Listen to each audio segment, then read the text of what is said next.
Most Chelsea fans will be wondering what would happen if Chelsea finishes in the 5th position and either Manchester United or Tottenham wins the Europa League. The Premier League, as you all know, received 5 allocations for the 2025-2026 seasons of the UEFA Champions League campaign after all English teams performed brilliantly in Europe, including Chelsea's brilliant run in the Conference League. So if Manchester United or Tottenham wins the Europa League, will the 5th placed team drop to the Europa League? That is a question that is going through the minds of so many Chelsea fans right now, and I'm about to clarify that. So I am listing the teams that would automatically qualify for the UEFA Champions League depending on where they finish, in the league table. And number 1 is Liverpool, that has already sealed the title. The 2nd is Arsenal. The 3rd is Manchester City. The 4th is Newcastle United as it stands, and the 5th is Chelsea. And remember that Chelsea will be facing Newcastle in the next game in the EPL. So the result there is going to determine who is going to push further front or further up in the league table.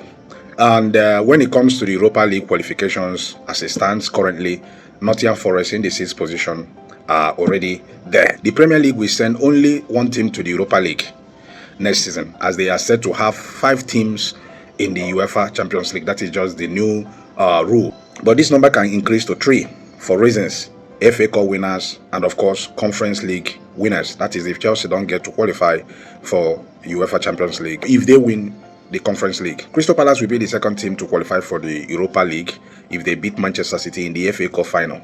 If Chelsea win the Conference League, they join Nottingham Forest and Crystal Palace in the European League. That is in a situation where Chelsea do not qualify for the UEFA Champions League. However, if Chelsea win the Conference League and still finish in the top 5, then the 7th place team will participate in the Europa League instead of the Conference League. However, if Chelsea win the Conference League and still finish in the top 5, the 7th place team will participate in the Europa League instead of the Conference League.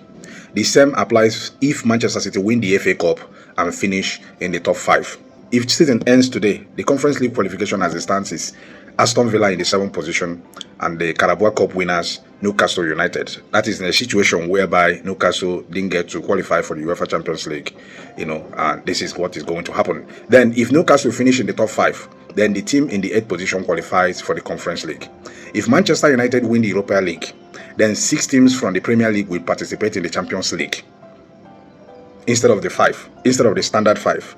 6 teams will participate in the Champions League, courtesy of Manchester United winning the Europa League. So it is looking increasingly likely that EPL might send 6 teams to the UEFA Champions League for the first time in history, and that will be 1st, 2nd, 3rd, 4th, 5th, and of course the team that wins the Europa League. So that is the situation. So if you're a Chelsea fan and you're worried where Chelsea is going to finish at the end of the season, worry no more, as I've just spelled everything out in this very video. Thank you so very much for watching, and keep following Sports Prediction Arena as I bring you more.